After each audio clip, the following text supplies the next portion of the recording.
मंत्री 18 विधानसभा सीटों के लक्ष्य को साधने की कोशिश करते हैं और जो केंद्र सरकार की और प्रदेश सरकार की योजनाएं हैं, किन किन लोगों को उसका लाभ मिला, इन सारी बातों को जनसभा के जरिए जो है प्रधानमंत्री नरेंद्र मोदी को बताना था। लेकिन ऐन वक्त पर यह जनसभा को रद्द कर दिया गया। उसके पीछे की वजह जो बताई गई है वो यह बताई गई है कि खराब मौसम की वजह के चलते प्रधानमंत्री नरेंद्र मोदी वहां नहीं पहुंच सकते।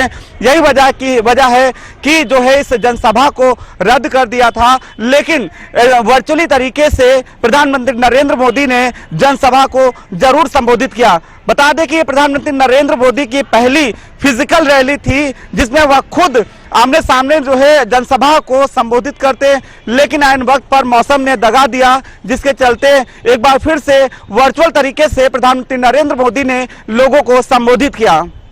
कैमरामैन मुस्ताक के साथ अनूप चौधरी, जेके न्यूज, लखनऊ। उत्तराखंड में सत्ता संग्राम अपने चरम पे पहुंच गया है। विधानसभा चुनाव को लेकर के छिड़ा हुआ राजनीतिक महाभारत बहुत तेज हो गया है। सभी राजनीतिक दलों के जो शीर्षस्थ नेता हैं उत्तराखंड की सत्ता पाने के लिए बेकरार दिखाई दे रहे हैं। आज प्रधानमंत्री नरेंद्र मोदी ने जहां वर्चुअल तरीके से लोगों को अपनी तरफ खींचने का प्रयास किया, वहीं आम आदमी पार्टी के शीर्षस्थ नेता अरविंद केजरीवाल ने हरिद्वार में प्रेस कॉन्फ्रेंस करके अपने बहुत ही आकर्षक सपने दिखाए।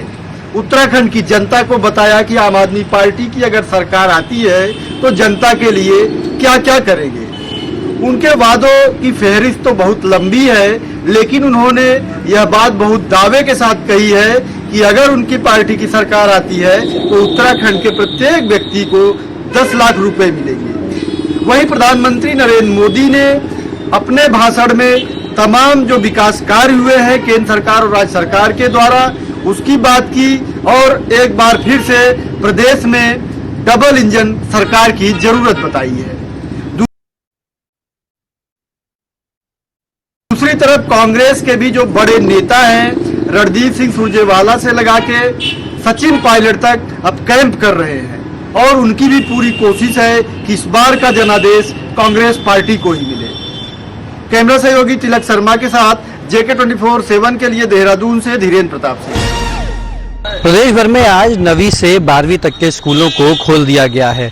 दरअसल कोविड की गाइडलाइन के पालन करते हुए क्लास 9th से लेकर क्लास 12th तक के बच्चों के स्कूल खोल दिए गए हैं, क्योंकि अब नया सेक्शन भी शुरू हो चुका है और नए सेशन के अनुसार एडमिशन भी ओपन हो चुके हैं। कोविड के समय से लगभग 2 साल स्कूल बंद रहे, लेकिन अब प्रदेश सरकार ने फैसला लिया है कि क्लास 9th से लेकर 12th तक के स्कूलों को खोला जाए।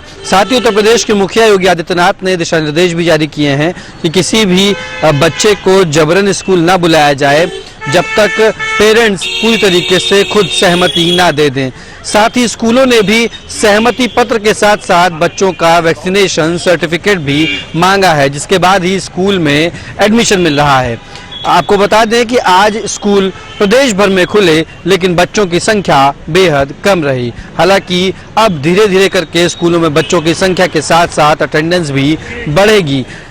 कोविड की गाइडलाइन के अनुसार अब स्कूल में लंच की और सुबह असेंबली की व्यवस्था को समाप्त कर दिया गया है, लेकिन बच्चों को दिशा निर्देश जारी किए गए हैं स्कूल्स की तरफ से कि कोई भी बच्चा वैक्सीनेशन के बगैर स्कूल ना आए। साथ ही साथ सैनिटाइजेशन एवं मास्क की व्यवस्था भी स्कूलों में की जा रही है।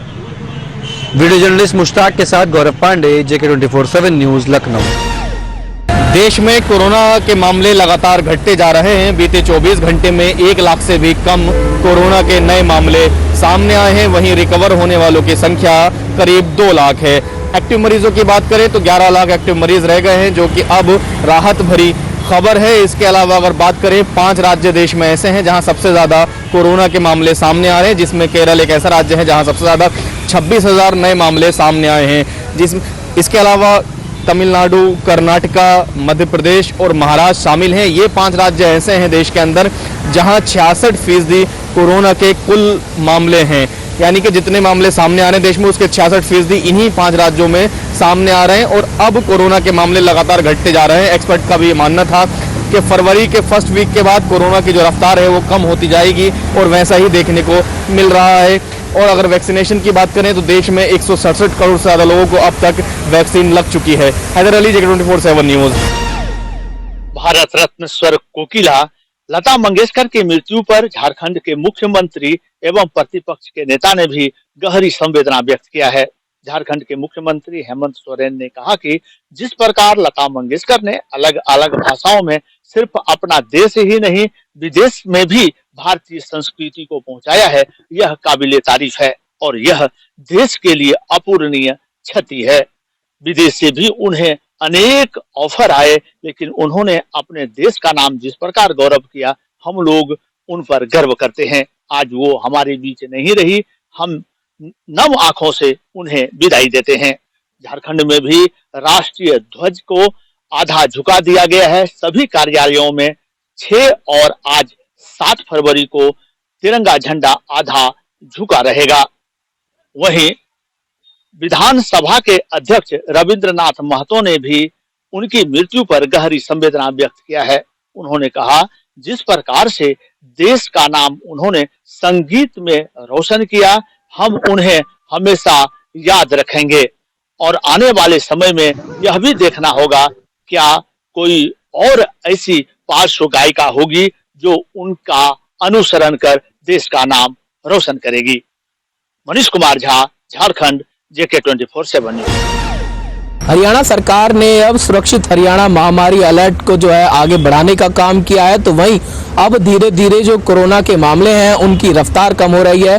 फरीदाबाद में पिछले 24 घंटों में 158 के करीब जो है मामले सामने आए, और लेकिन अब जो दुकानदार हैं वो सरकार से राहत की उम्मीद जगाए बैठे हैं और उनका कहना है कि जो दुकानें 7 बजे जो है बंद करने के आदेश थे सरकार की ओर से, उनको सरकार अब जो है राहत दे, छूट दे, ताकि वो भी अपने काम धंधों को फिर से सुचारू रूप से चला सके। इसी को लेकर फरीदाबाद के तमाम जो बड़े कारोबारी हैं, जो दुकानदार हैं, उन्होंने सरकार से मांग की है कि उनकी दुकानों को अब करीब 10 बजे तक खोलने की परमिशन दी जाए, क्योंकि अब से पहले जो दुकानें हैं वो 7 बजे तक खोली जा रही थी। लेकिन अब दुकानदारों ने जो है सरकार से गुहार लगाई है कि उनको भी सरकार राहत देने का काम करे। जिस तरह से दिल्ली में सरकार ने छूट दी हुई है, दुकानों को अधिक समय तक खोलने के वहां पर आदेश है, तो वहीं अब सरकार की ओर से जो सरकारी कार्यालय में हैं उनको भी 100% खोलने के जो आदेश दिए थे, तो वहीं अब दुकानदार चाहते हैं कि उनकी दुकानों को भी पूरा समय दिया जाए ताकि वो भी अपने घर परिवार को सही से जो है पालन पोषण उनका कर सकें। सहयोगी राकेश के साथ संदीप गोयल, जेके 24/7 न्यूज, फरीदाबाद। राजधानी दिल्ली में कोविड संक्रमण मामले बहुत तेजी से अब घटने लगे हैं और जिसके बाद डीडीएमए की एक बैठक हुई शुक्रवार को, जिसमें यह फैसला लिया गया कि दिल्ली में जो कोविड प्रतिबंध लगाए गए थे उसमें अब और ढील दी जा रही है। दरअसल आपको जानकारी दे दे, डीडीएमए की हुई बैठक में 7 अहम फैसले लिए हैं, जिसमें प्रमुख फैसला है कि दिल्ली में सोमवार यानी आज से 9वीं कक्षा से लेकर 12वीं कक्षा तक के स्कूल खोल दिए गए हैं। आपको इसी के साथ जानकारी दे दे, अगर हम बात करें नर्सरी से लेकर 8वीं कक्षा तक के स्कूल, तो वो 14 फरवरी से दिल्ली में खुलने जा रहे हैं।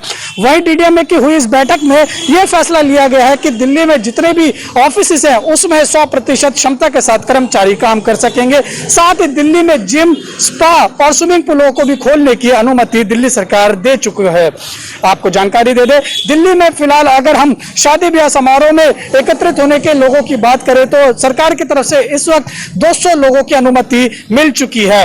आपको बता दें, दिल्ली में अगर रविवार को बीते 24 घंटे में कोरोना संक्रमण मामलों की बात करें तो तकरीबन 1410 दर्ज किए गए। वहीं दिल्ली का पॉजिटिविटी रेट 2.45% दर्ज किया गया।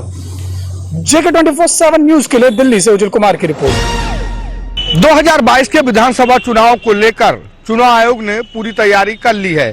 साथ ही साथ दिव्यांगों के लिए उन्होंने एक विशेष निर्देश दिया है कि जो दिव्यांग हैं, जो मतदान केंद्र है वहां तक न पहुंचने वाले व्यक्तियों के लिए बैलेट पेपर से चुनाव कराने की बात कही है। तो ऐसे में समाजवादी पार्टी के राष्ट्रीय अध्यक्ष अखिलेश यादव ने चुनाव आयोग में लिखित शिकायत की है कि इसका दुरुपयोग अधिकारियों द्वारा किया जा सकता है। ऐसे में इस शंका को जताते हुए उन्होंने निर्वाचन में चुनाव आयोग में अपील की है कि बैलेट पेपर की प्रक्रिया को कहीं न कहीं इसको दोबारा से देखा जाए, इसमें संशोधन की बात की जाए। ऐसे में अगर बैलेट पेपर से चुनाव होंगे तो इसमें उत्तर प्रदेश के जो सरकारी अफसर हैं कहीं न कहीं मौजूदा सरकार को लाभ पहुंचा सकते हैं। कैमरामैन मुश्ताक के साथ उमेश मिश्रा, JK 24x7, लखनऊ।